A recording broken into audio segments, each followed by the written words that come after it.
Hello and welcome to day one, lesson 2 on Celebrate You, our 3-day challenge. Today, we're going to talk about effective and defined communication and the importance of it. One of the things that I think we would all agree is that the way we communicate is very, very important. And it's also not just about the words we use, it's about the way that we present ourselves and give off an impression to others who are in the room. Now, one thing we can't control is how others might perceive us, but we really, really can control what it is that we're trying to get across in the way that we give our tone, our delivery, our word choice, the way that our body language is, and the way that we use connector words. And I'll talk to you about that in a minute. One of the things I really, really want to focus on at the beginning is looking at spoken and unspoken words.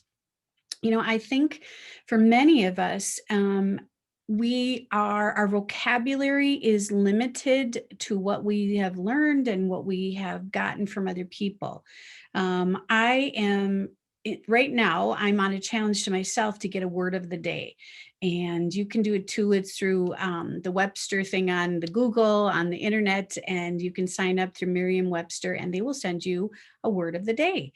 And it's been really fun to learn about different words and the meanings of the words. And honestly, there's some of the words I didn't even know existed. So anyways, just a fun little way to up your vocabulary if you so feel inclined to. Um, but what I wanted to really say about that is I think we are starting to learn how to give information by using certain words. And sometimes we actually know those will be trigger words. We also know when they're not trigger words, when they're pretty neutral. And I've been paying attention a lot lately to the ways in which people are talking about their differences in particular. And I do see that people are using very deliberate word choices and wanting to get a very deliberate message across. Now, some people are better at this than others, and some people are not thinking through what it is they want to say, or they just have an end in mind. And so they pretty much get us to the end right away. And others of us will tell like stories where we zig and we zag and we don't even get to the punchline until a little bit later. And then we go, wait, what was I talking about again?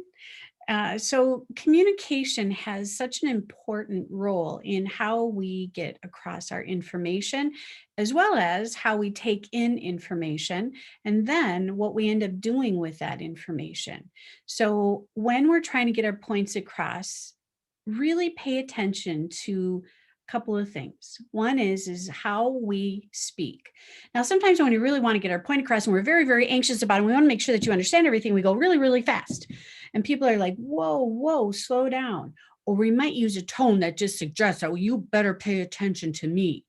And we actually use some body language that says we have to pay attention to me. That was my deep voice. Sorry. And I think for some of us, we have a way that we make sure that we emphasize things, whether it be by using our body language or by using the tone of voice, the words that we choose to make impact, all those things are really connected to how it is that we want to be seen as and what is the communication style we use to get others to do that. Now, I met a man several years ago, and he's a wonderful person. So this isn't a judging thing, but I was fascinated by him because when I met him, he was talking to a group of people, and he actually said out loud, which I thought was very daring, where he said, I know that the way I wish to use my words can impact the way that people are manipulated.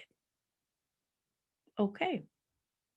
He said, I think we all know that to some degree, and that's why we choose to say certain things a certain way, maybe the way we would hold our body. And he said, but what I've tried to do is learn throughout the years what I can say that can get people to be swayed to my point of view or to see my point of view or to get my information across. And he said, I'm very aware of the fact that I can add emotion, tone, body language to manipulate that outcome. Now, think about that. That means that our style of communication is very, very powerful. and it holds a lot of credibility. And we really need to be thoughtful about how we're going to use that. Communicating the way we feel is very, very important. And many of us make the mistake of thinking other people don't understand or couldn't possibly understand what we're going through. So we overemphasize it to the point where people do walk away. And then we say, see, you didn't understand me. You didn't know how much I needed. You walked away. Well, for some people, they're walking away because they do understand it. It feels a little insulting that you don't think they do. And they're not really sure what the conversation is about anymore. Is it about me saying I get it, but you don't think I do? And so how do I prove that to you? What is it you need? And that is really a strength and a skill set to get people to understand the value of the words they use, because it does manipulate how things go. Now, if you use that communication to manipulate in a negative way, then that too can be very powerful, but it isn't something that I would value or find valuable in another person. As a matter of fact, I think many of us would walk away and feel like something happened to us or an attempt to manipulate us was occurring. And it really doesn't set in motion a good feeling and a chance to feel like we would be working cooperatively together or we have a good understanding. As a matter of fact, it would probably create division because I would have felt manipulated by what it is you're saying. Even if I didn't say those words, even if I couldn't articulate, gosh, I just felt a little manipulated at that moment. Something would react inside of me, that's for sure, and it'd be visceral. I would feel it. And I imagine many of you do too. So communication is it's powerful. And it's something to never misuse, but it's also something we need to get more comfortable using. And I say that because I think when we're in situations where we're not feeling safe, for example, and we don't think people will hear us, we start to create a sense of out of order for ourselves. In other words, we're trying to have you understand so strongly. And instead of just having a way in which we can create that understanding, we kind of jumble it all up because we get so over anxious, and the way that we start communicating starts to look jumbled. And that's really how other people take our information. So the other thing that starts to happen and pay attention to for yourself is your tone inflection. When it goes up and when it goes down and when it stays even. What message are you giving to people when your has a different inflection? Oh yeah, hey, I'd love to help you, or yeah, sure, no, I'll help you. That's fine. Or are you kidding? Help you? There's all kinds of ways that we can get our information across just by simply having a different tone. And we know that. We know that because we've all used that. I myself, I have kids, and they will tell you that there was definitely a mom tone, and they knew exactly what the tone meant, even if the words never changed. So I can attest to it that I did act on those, or I did act out those tones. When I was mad, they knew it. Let's put it that way. All right, body language too. It's a weird fascination for me to just watch people, but we need to start paying attention to ourselves when we're talking in certain situations. Do we feel like we have the right to be in the room? For some of us, we're very comfortable and speaking is not a problem, and having conversations is not a problem. For many of us, we are introverts and we do not get our energy from speaking to others. In fact, it depletes us and zaps us. And so we work really hard to make sure that whatever it is we're trying to get involved with, we are intentional and we do what we need to do because we know we need to leave, or at least get some refueling somewhere and just go have a quiet minute. For others, we just love having the interaction with people. And so we are engaged, and you can see it in our body, and we're going to lean forward and we're going to do, oh yeah, tell me more. And our eyes look like we're engaged, right? And we ask questions, and our body is open to it. Pay attention to what you bring to the table when you're communicating. Do you stand with your arms folded? Do you, move your fingers and show the anxiety that you have? Do you find that you fidget? Are you comfortable sitting still? Are you comfortable with pauses? Are you comfortable letting another person talk and not have to think of the next thing you're going to say because you're just listening? And that's your way of communicating. There's so many ways that we do this. We can use our words in our speaking, but we can also use the written word. Many of us, in this day and age, we will use our emails and our texting to send information. And I too will use that all the time. I have to be honest. But I also know that there have been times where I've had to circle back to people because I wanted to make sure I understood what it is they were trying to communicate to me because I can't hear the inflection in their voice. I wanted to make sure that there wasn't any problems because naturally, back from our last session, those worst outcome thoughts that we have, they can interfere with, oh my gosh, I wonder if he meant to say it this way or if she's really upset with me. And they may not be. So use our communication and go back and ask the questions. Many times, there are many of us that don't feel worthy enough to go and get clarification. We don't feel that we have the right to say, hey, can you just walk me through more of this information, or can I just ask some clarifying questions of you, or hey, can I just stop you for a minute? I'm not sure where we're headed or where this is going, and I just want to make sure that I have a better understanding. The other thing that happens for many of us, especially women, I'm not saying it's just always women, is we don't feel the right to be able to use the communication of no. We don't say no. We hem, we ha, we give a message and I'm not really sure, but we don't come right out and say no.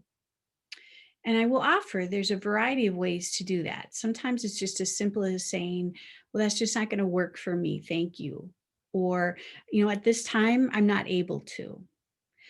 Many of us feel that we have to communicate the entire story or background to why it is we can't do what it is they asked us to do. Now, in some situations, obviously, if you're taking a directive from a supervisor, you need to pay attention to that. Or if there's a medical profession that's trying to work with you, again, those are times where you don't say, I'm gonna pass, or maybe you do pass. I don't know, but you have to make sure that you can have a follow up to that too. But I'm talking about in general. We always feel like we have to explain ourselves, and the truth is, we don't. We get to just have the gift of no, of just saying no. That's not going to work for me. And I think there's power in that. It also takes our own value into a consideration that we're important enough to be able to say what works for us and what doesn't. And I think in communication styles for women in particular, again, especially women as we age, we don't always feel like maybe our input is valuable or wisdom is there to be taken advantage of. And so we find ourselves maybe stepping back and not as brilliant and bold and standout as we used to be. So that becomes a task for us to look at and to try to work on. How are you communicating what it is you want? How are you communicating to others what's important to you?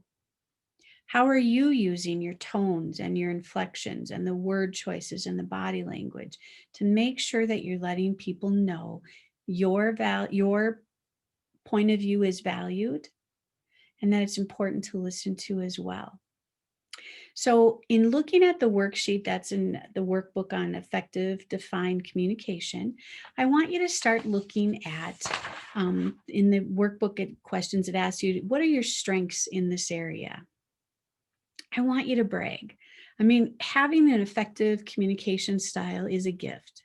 And if it's something you want to work more on, then that's what this is about. This is about you focusing on what do you need to recognize in yourself that you're already doing really well. What do you have that's effective in your communication style, in the way you present yourself, the way that you communicate, using all of those ways of communicating, not just the words that we use.